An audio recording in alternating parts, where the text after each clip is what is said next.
And good morning, everyone. Good morning, everyone. Well, it's probably no secret that I am a Thomas Merton fan. If you've been around here for any time, that you know that Thomas Merton was one of my formative mentors. You know, I wanted to be Thomas Merton at one point, you know, just everything about him. And in 1966, he got a call from Abraham Heschel. You know, you may not know, have heard the name before, famous rabbi and theologian, who called him at his abbey in Gethsemane, Kentucky, and asked him if he would take part in a writing project that was for Time Life Books. And Merton said something kind of catty. Actually, he didn't take the call. He got the message later, but it's something like, you know, he really didn't want to be involved in any fancy project for some big mass media thing, you know. That was kind of Merton. But he was talked into it. And even though the project actually tanked, it was for Time Life Books, the essay that he wrote that was supposed to be the opening of this book on the Bible and its contents and how to read it and so on and so forth, ended up being published all by itself. So it's a little skinny book, just a published essay called Opening the Bible. And in it, he makes, right in the first couple of paragraphs, he makes this statement. He says, "The Bible, without question, is one of the most unsatisfying books ever written." Unless the reader comes to terms with it in a very special way. And when I read that, it was just perfect for me. And I don't know about you, but haven't you ever read something that was kind of unsatisfying in the Bible? Something that just kind of hits you in the face, and you're thinking, what in the world is going on here? How could this possibly be in the Bible? How could this possibly describe the God that Jesus is all about? And then all the seeming contradictions and all the wars and all the bloodshed and all the intrigue and everything that's going on. It's like, what is going on with this book?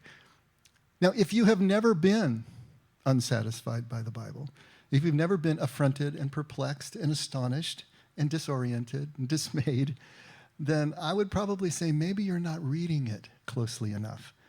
Maybe you're not really letting yourself move into it. Maybe you've just allowed yourself to accept what other people have told you about the book and haven't really dug in for yourself to see what's really there.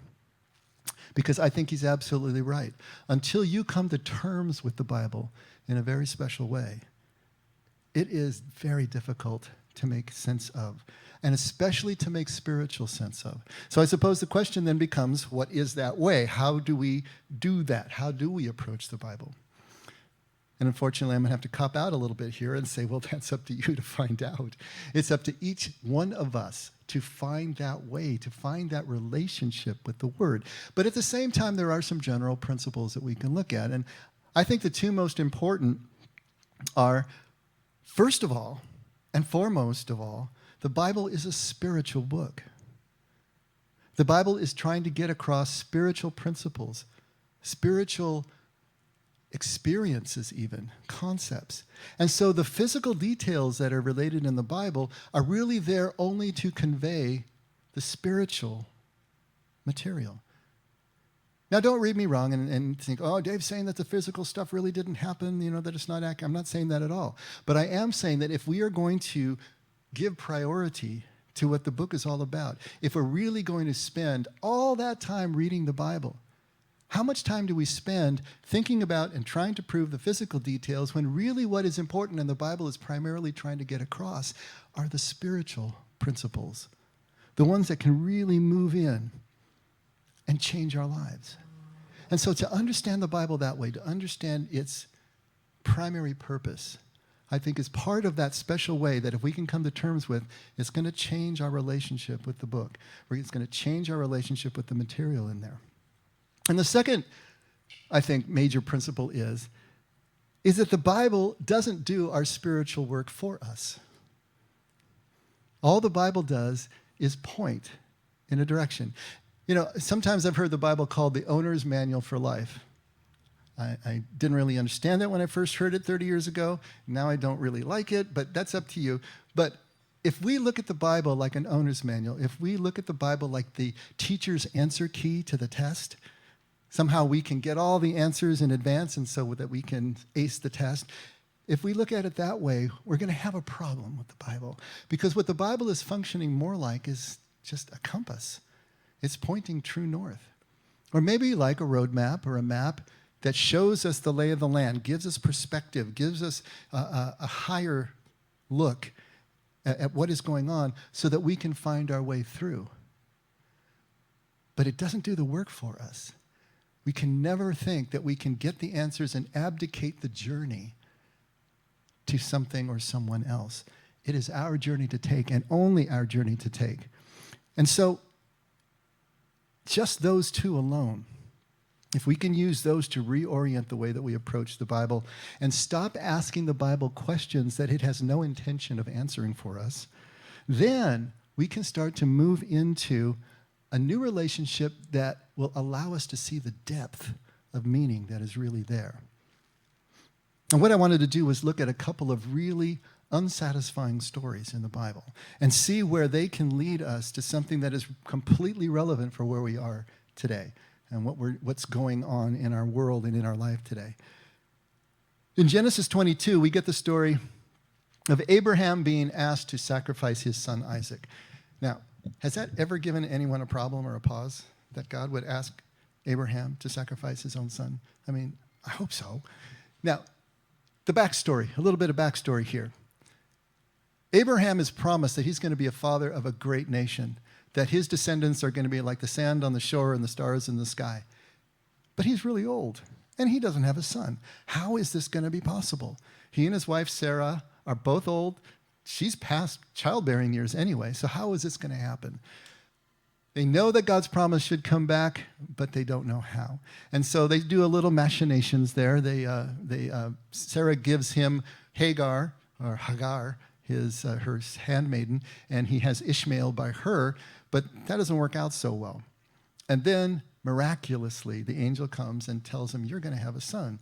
And they're both laughing, and so when the son finally came, as of course he always does, they named him Yitzhak, which means laughter.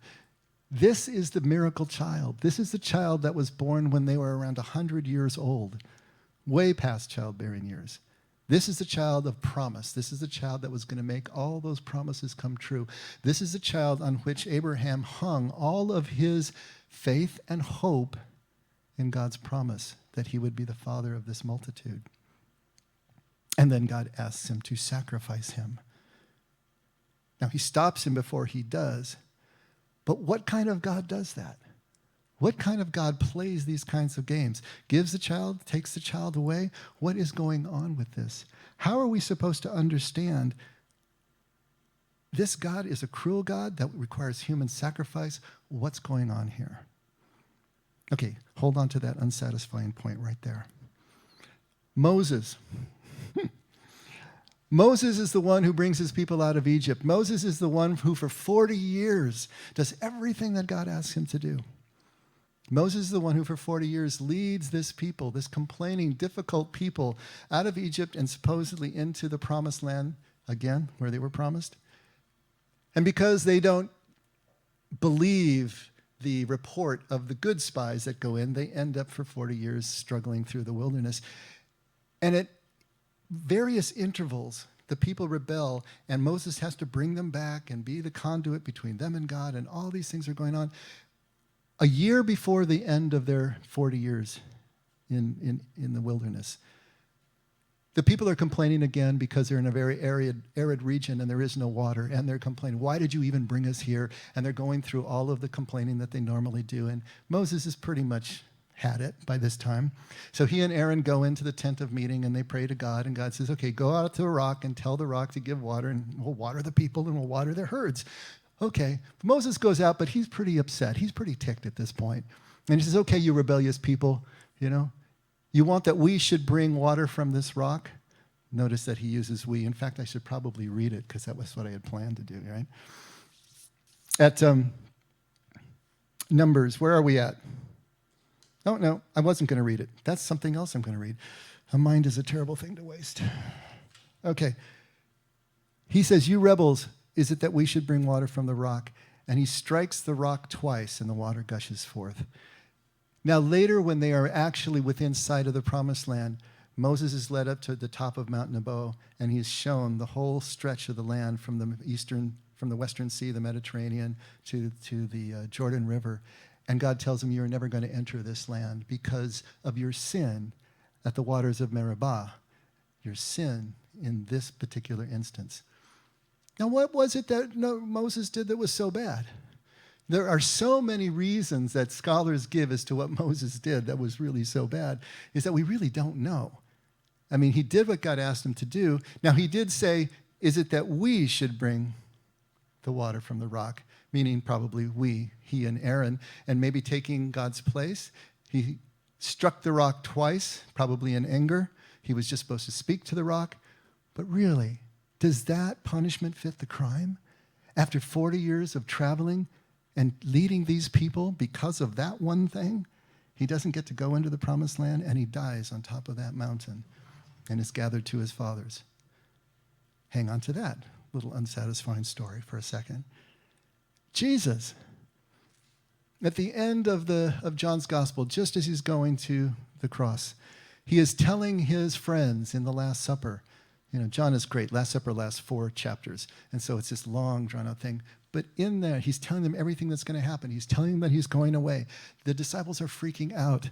Thomas and Philip are asking him questions and throwing all these darts at him.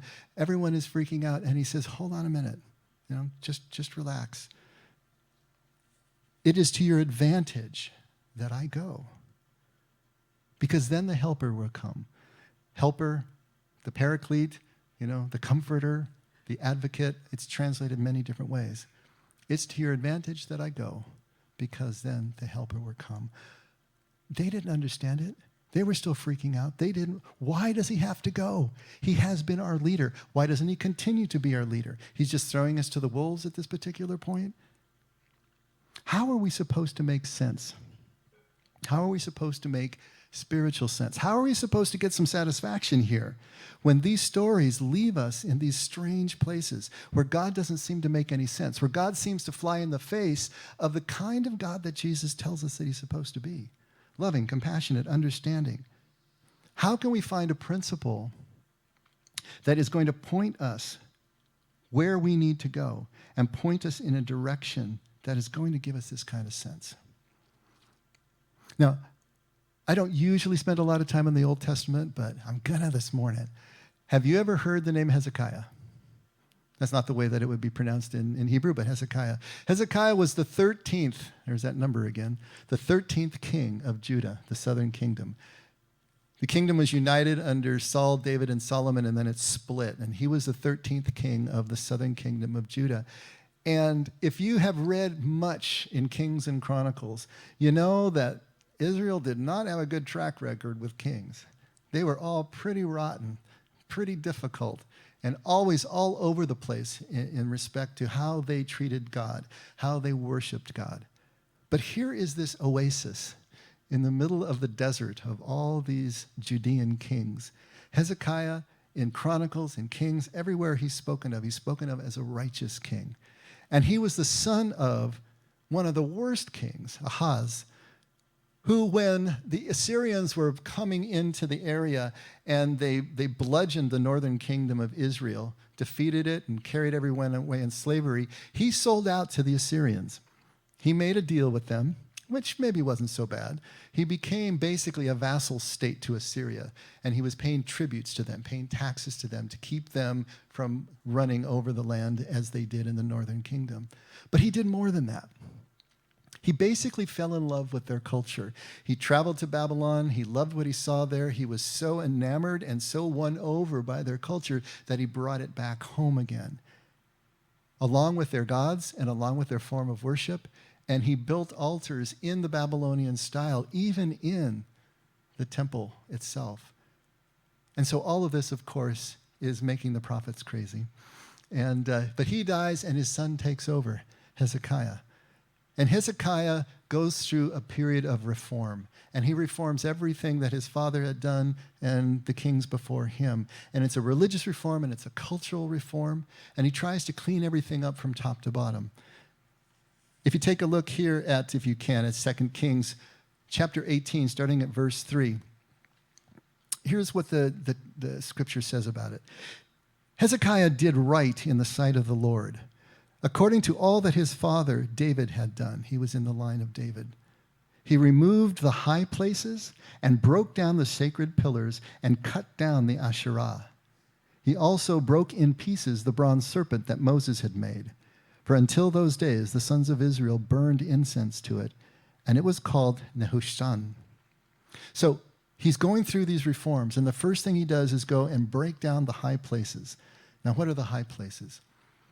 The high places were remnants, most often, of Canaanite altars, Canaanite places of worship that were generally on top of hills or had some elevation or built on platforms, probably where the name came from.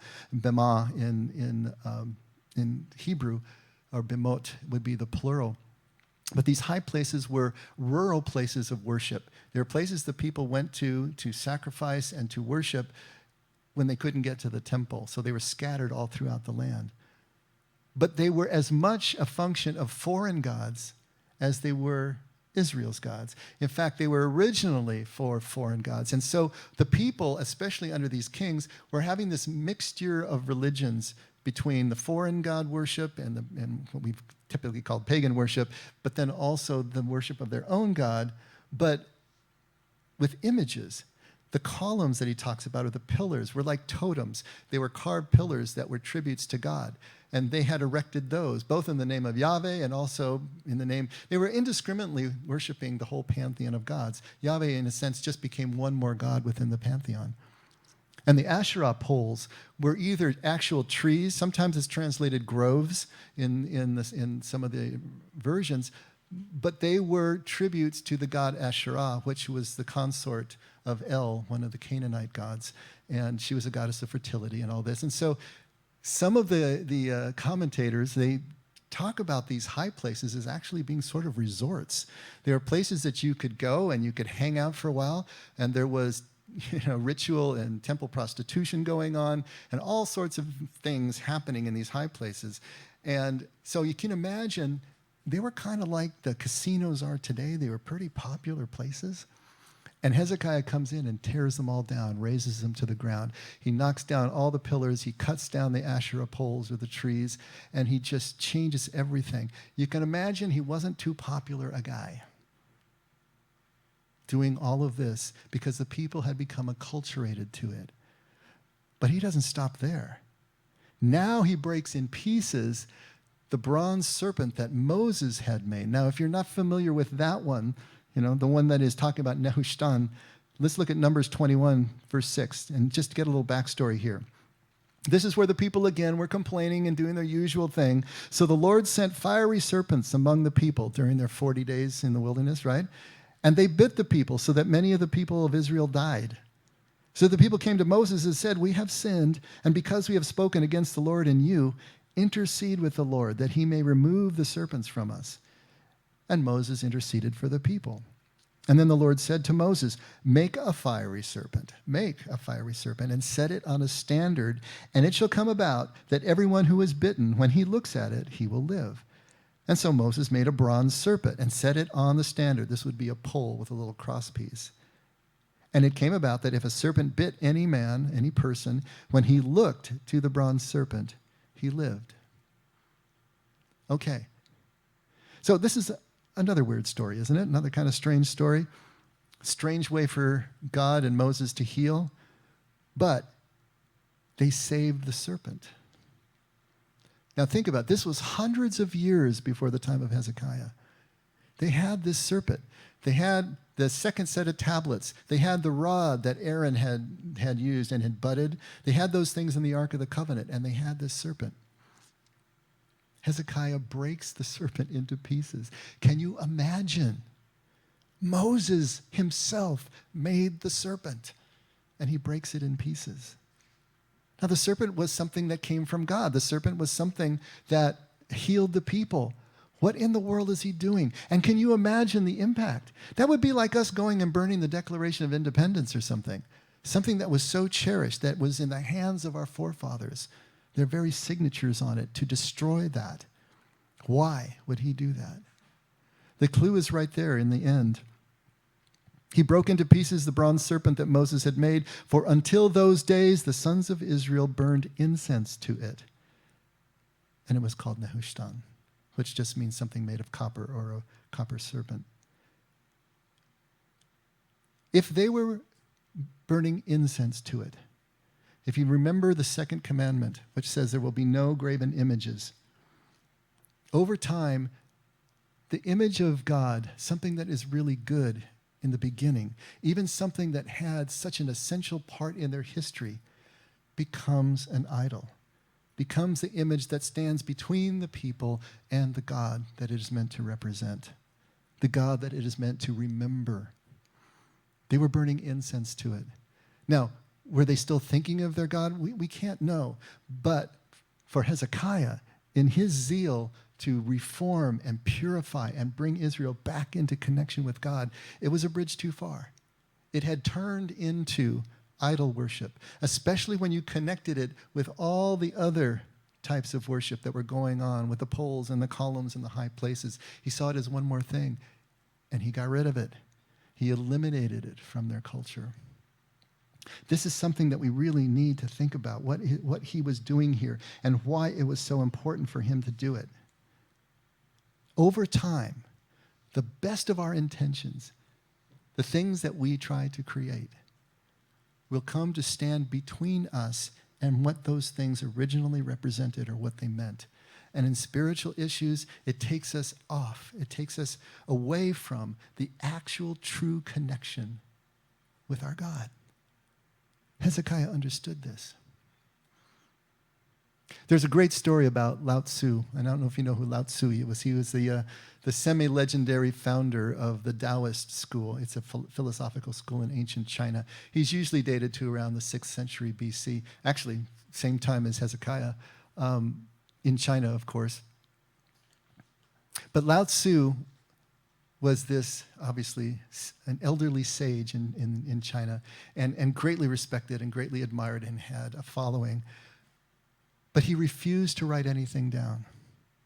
He would not write any of his teachings down. He would not establish a set of teaching. Now, Confucius, who was a contemporary, wrote everything down and created these huge, they're called analects, and very complicated system of ethics and morality and how people were supposed to work. Lao Tzu would write nothing down, refused to write anything down, because he was afraid that if he did, his teachings, his writings, that were supposed to be heart to heart, that were supposed to be fluid and working in a person's life, would become static, would become calcified.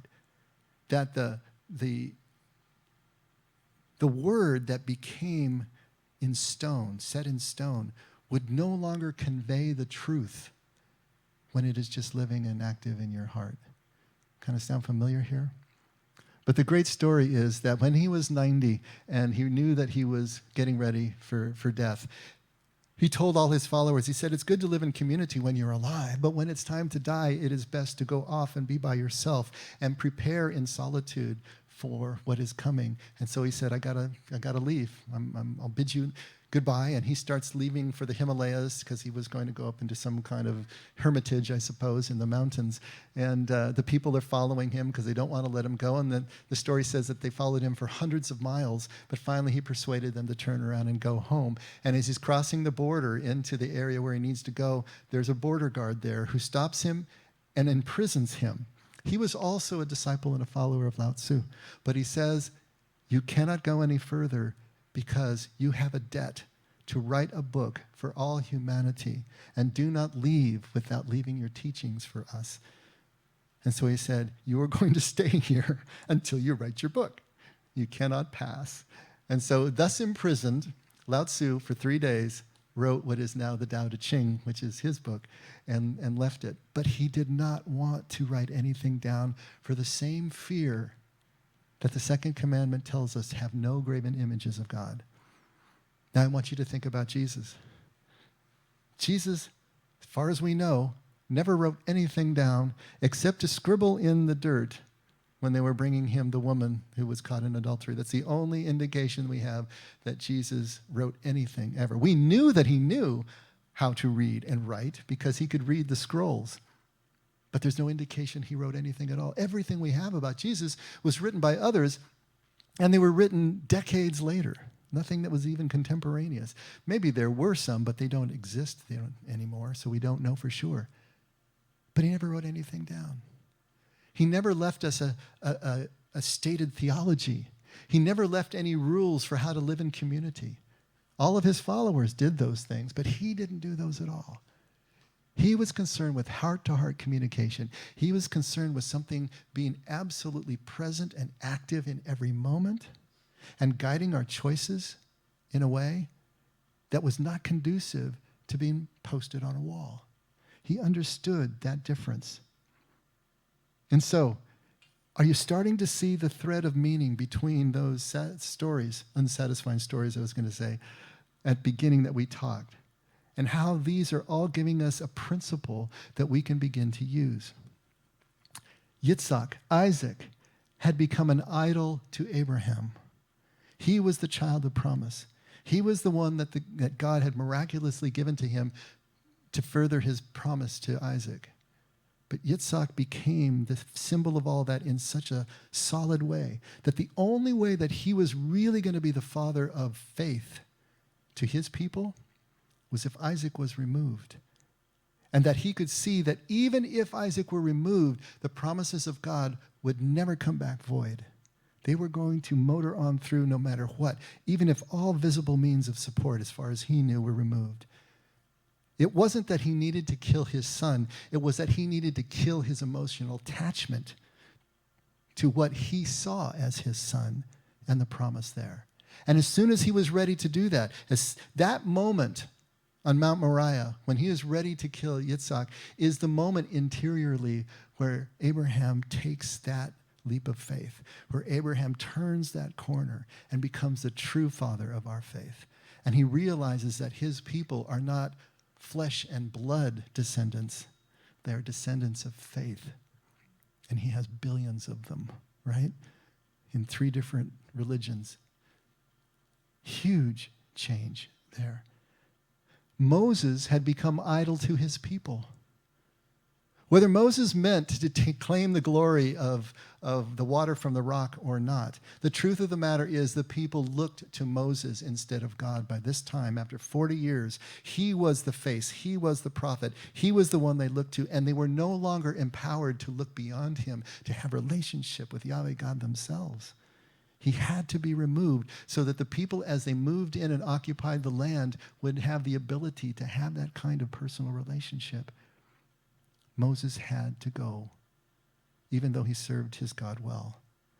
And with Jesus, Jesus had become idol to his followers in exactly the same way. They were drafting after him. They were hanging on to his coattails.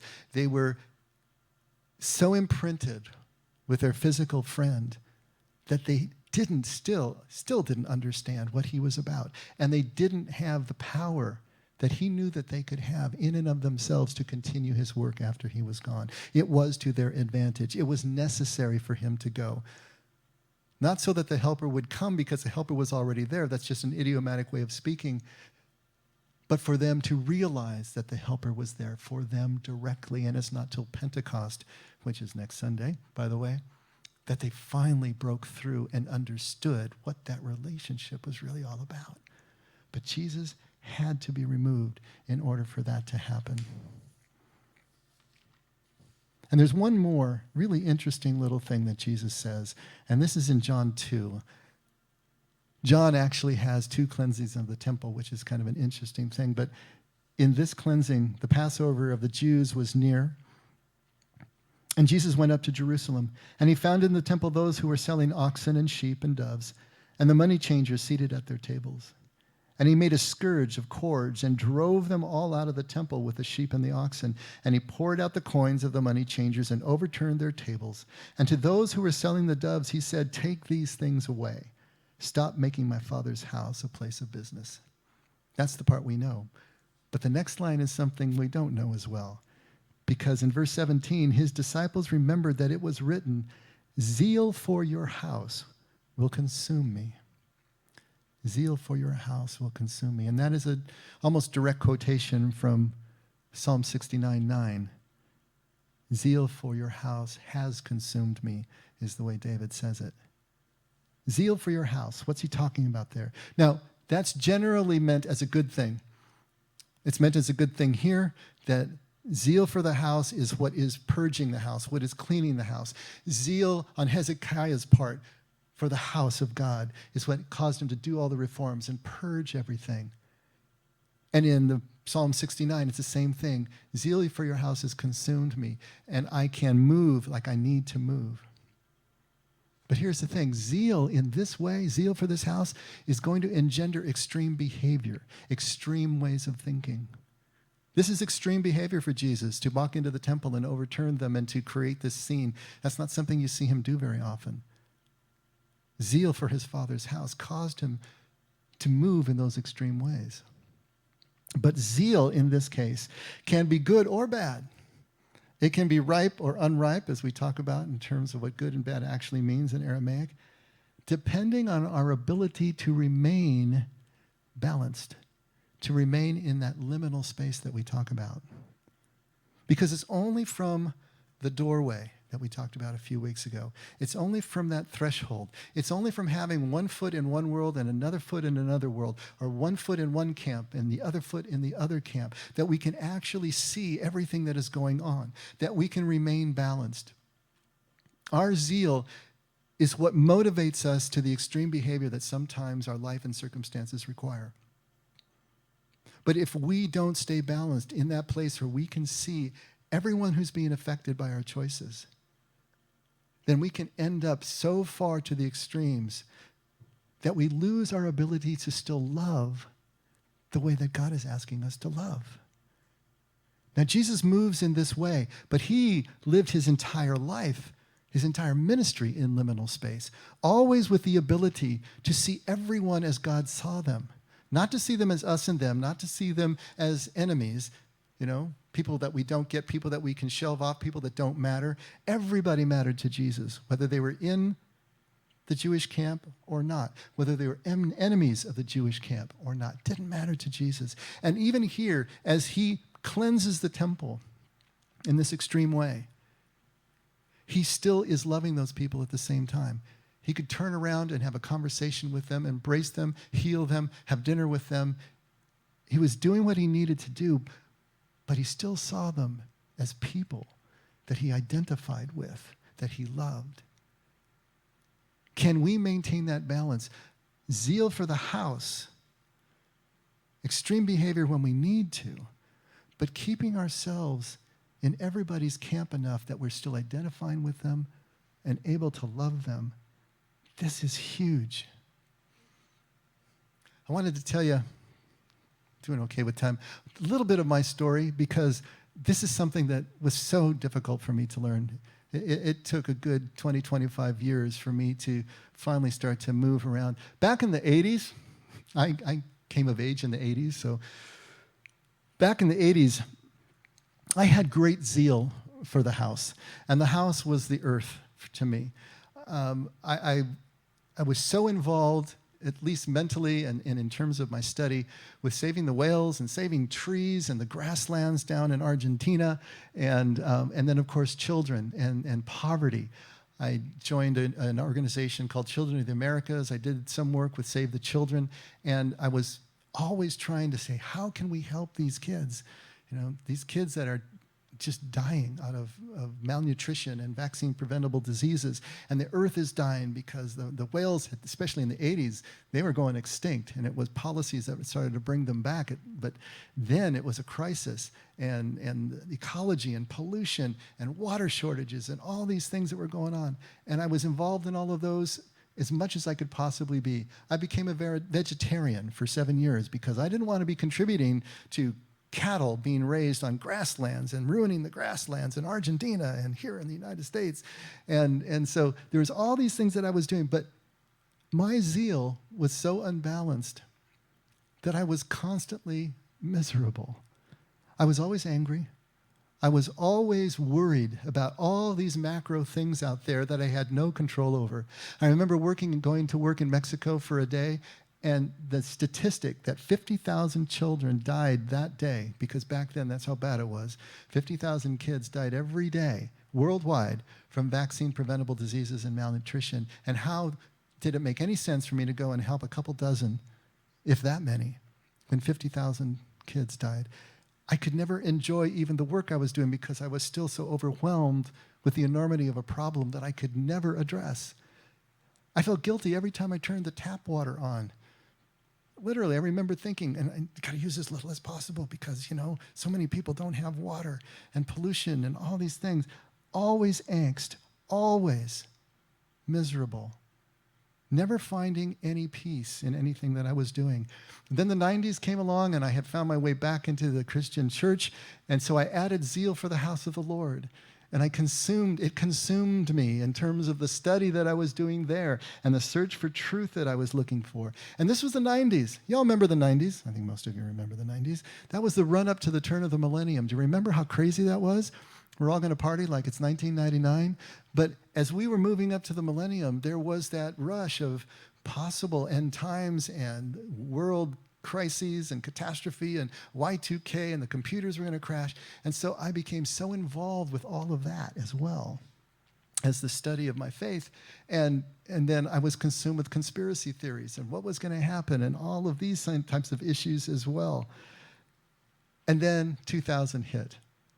And my bubble burst because absolutely nothing happened. I remember we were watching and waiting for the clock to strike midnight, wondering if all the lights were going to go out and the computers were all going to crash. What was going to happen? Nothing happened. And I thought, what in the world am I doing? How many hours do I spend studying stuff that has no value or meaning? What am I doing with my time? All the political intrigue, all the this and the that. And there was something that really ticked over in me in the year 2000. It didn't take immediately, but there was a change in the aughts for me. And I started to remember what Jesus said, and it started to have meaning for me when he said, you will always have the poor with you, but you won't always have me. And for me, that meant there are always going to be these macro issues that I can't fix. There's nothing that I can do about them. But I still have Jesus right in front of me. I still have a person right in front of me, Jesus as a Hebrew, as I was starting to study him and understand him, and Jesus as a contemplative finally kicked in for me. I was, on about a 10-year plan of trying to figure this stuff out, but understanding what that really meant. Hebrews always focused here and now. Contemplatives always focused here and now, not there and then. And I began to see my moments, whatever they were, as insignificant or as important as I thought they were, but at least I began to see them as sort of finished works of art. Complete, done. It didn't need anything else. Because I'll tell you what, for the 20 years previous to that, I saw my moments as basically a construction zone. Everything all in disarray, all the bits and pieces and holes dug and all the equipment around, because it was always building towards something out there. And the causes that I was involved in, ecology and world hunger and all these things, that was an outcome that I was never going to actually reach. There was never going to be a finished moment. And I never experienced a finished moment where I could just be okay and take a breath and be all right. That is an exhausting way to live. That is a completely non-present way to live. And so I see where we're going here as a culture. I see where we're going as people, especially through this pandemic. As I made this change myself, I still work just as hard as I always had. But I was working now consciously for micro issues, for the individual that was right in front of me. And I actually could see progress once in a while, see something that made sense. But more importantly, I was able to start just enjoying as I was helping people navigate and finding myself navigating better as well. It's really seductive to be pulled into zeal for the house, to let it consume you. It fills a certain void for us. It gives you a sense of purpose. It gives you a sense of meaning. It gives you a sense of pride. It gives you a sense of righteousness. But what it also can do, if you don't watch it, is that it can give you a sense of separation between your camp, which is all right, and the other camp, which is all wrong. If we can't stay in that liminal space, if we can't keep that kind of perspective, And there's nothing wrong with the zeal. There's nothing wrong with the passion. We need that. And there are times in our life that we need to move in extreme ways. That's just a fact of life. But can we do that? Can we continue to do that and maintain our love for everyone as Jesus was doing? How are we going to know even if we are balanced in our zeal or if we have kind of run off the rails? How are we going to know if we're staying in that liminal space, maintaining our love for everyone? Well, let me ask you this. In your zeal for whatever it is you feel passionate about, do you still have a sense of humor? Can you still laugh? Can you laugh at yourself? That's an important one. Do you see your camp when it's wrong and can recognize the wrongness? And can you recognize when others are right, even if they're not in your camp? Or is it always just polarized? Can you ever be persuaded in some of your firmly held beliefs? Or is everything just rock solid? Can you actually listen to another person and hear what they're saying? Do you ever ask questions of another person and really want to know the answers, really want to hear another opinion, maybe see another side? Can you possibly do that? Are you angry? Are you offended? Are you stressed all the time? Can you think of anything besides the cause that you have the zeal for that has consumed you? Or is it constantly running 24/7 in your brain? Can you ever see the finished work of art in this moment right now? Or is it just a construction zone, just a means to an end, another end? Are you always focused on what is undone and can never see what is done? When we begin to realize that our zeal has consumed us in a way that we are becoming blind to everything that we're talking about here, these cues and clues that can tell us about our health and about our balance, then this wonderful cause, this goal, this purpose has now become a hindrance to us. It is now a hindrance to our ability to love, to connect. This wonderful cause that we feel so passionate about has now become an idol in our lives. And so the question then becomes, do you have it in you to go Hezekiah on yourself? Can you do that? Can you go and tear down your own high places that you have built so lovingly and laboriously, maybe over decades? Are you willing to tear them down? Tear down the Asherah poles. Even destroy the bronze serpent that Moses made. The revered image of our own identity, how we have identified with whatever it is that we have made our cause. If we can do that and see that it's blocking God's love, then we have the chance to come back. Today we're being pulled into camps like I haven't seen in my lifetime. You know, it just seems to keep ramping up, and every time we think we've gotten as crazy as we can get, we turn another corner and there's more crazy out there. It's hard to have conversations with anybody anymore. We need this kind of awareness. We need this ability to stand in liminal space. We need this ability to ruthlessly perform this interior honesty on ourselves and see where it is we really are. And if we realize that we've built idols in our lives, then this deliberate, intentional, wrenching step that Hezekiah took for his people needs to be ours too, to tear down our high places, come back to that liminal balance, back to the connection that will let us know that we are still in love with God and each other. Because as the scripture tells us over and over again, we don't love God directly. We love God by loving each other. And if we can't do that, we can't love God. Anyone who loves God, says he loves God, and hates his brother is a liar, John tells us. The way that we'll know that we are in this place of love is how we can treat everyone around us, whether they're in our camp or whether they're not. And even though we need to have that passion, we need to have the balance as well. our ability to tear down our high places when necessary, over and over again to keep that balance is going to be the difference between us being able to do that and getting lost in the weeds. Let's pray.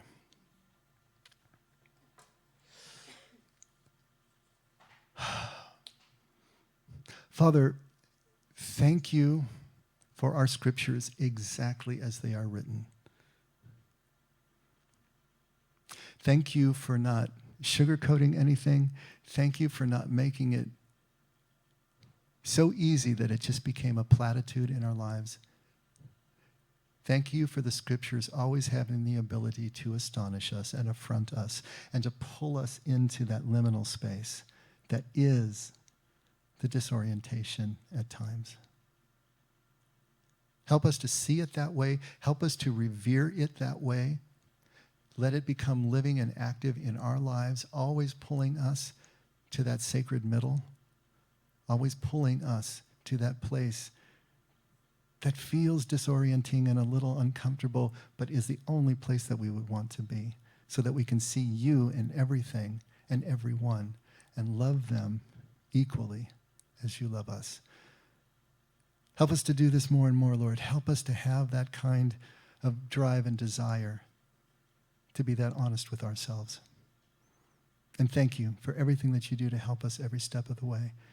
Thank you for your love. Thank you for your presence. Never let us forget that we can only love because you loved us first. And in Jesus' name we pray. Amen. Okay.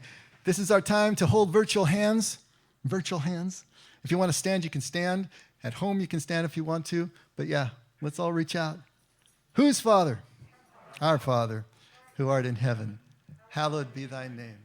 Thy kingdom come, thy will be done, on earth as it is in heaven. Give us this day our daily bread, and forgive us our trespasses, as we forgive those who trespass against us. Lead us not into temptation, but deliver us from evil. For thine is the kingdom, and the power, and the glory forever. Amen. All right. Thank you for being with us, everyone. Remember, Tuesday night, 6:30, Wednesday night, 6:30, back here at 10 o'clock in the morning for the streaming. Have a great rest of the week.